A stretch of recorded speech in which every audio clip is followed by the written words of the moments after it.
So the best way to talk about the digestion process in the duodenum is to talk about the 4 major macromolecules that make up everything in our body, starting off with protein.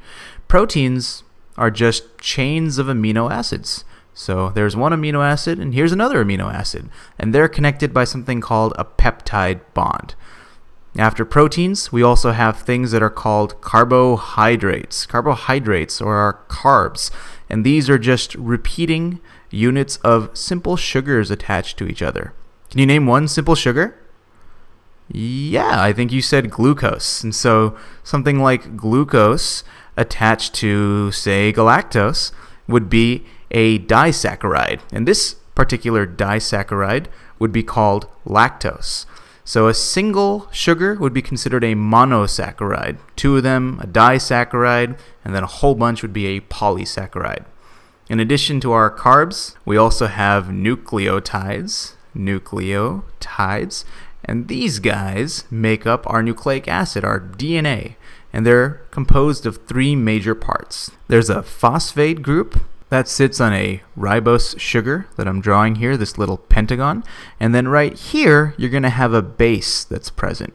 And this base is the coding part of your DNA, like adenine or guanine, if you've heard those names before. And then finally, we also have fat.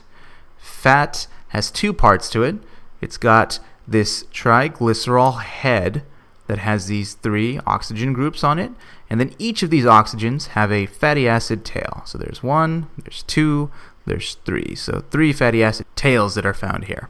So now that we know what the main macromolecules are, we can talk about what are the main processes that are involved in breaking these guys up so they can be absorbed into our bloodstream. Starting with our proteins, there's going to be brush border enzymes that are present to help break our peptide bonds, or the amino acid bond that's present. And so I'll just write peptidases here. Peptidases, because as you might recall, whenever you name an enzyme that ends in ase, that means that whatever comes before it is what's broken. So a peptide bond is broken by a peptidase. In addition, the pancreas brings along a couple of important enzymes that'll help break up our proteins. First of all, it's got trypsinogen that's present, as well as some chymotrypsinogen. But whenever you see gen at the end of an enzyme's name, that means that it's not ready to work yet. That means it still needs one more cut or cleavage before it can start being completely functional. Well, this is where our brush border comes in handy again, because there's an enzyme that's present on the brush border. It's called enteropeptidase. Enteropeptidase, that is specifically present to break down trypsinogen into its active form called trypsin. And the same thing with chymotrypsinogen into chymotrypsin. These guys are going to be able to break down your peptide bond as well, just like peptidases are able to do, but need a little kick or a little cut in order to start working. And once we gobble up our proteins, we'll have our single amino acid subunits then and be absorbed. When we get to carbs, we'd notice that the pancreas is also pretty helpful here as well, because the pancreas releases an enzyme that's called amylase that can help break up the sugar bond, or this glycosidic bond is another name for this link right here, in certain carbohydrates. The brush border is also helpful here because they have a whole bunch of very specific enzymes that break the glycosidic bond between very specific simple sugars. For instance, the brush border enzyme known as lactase.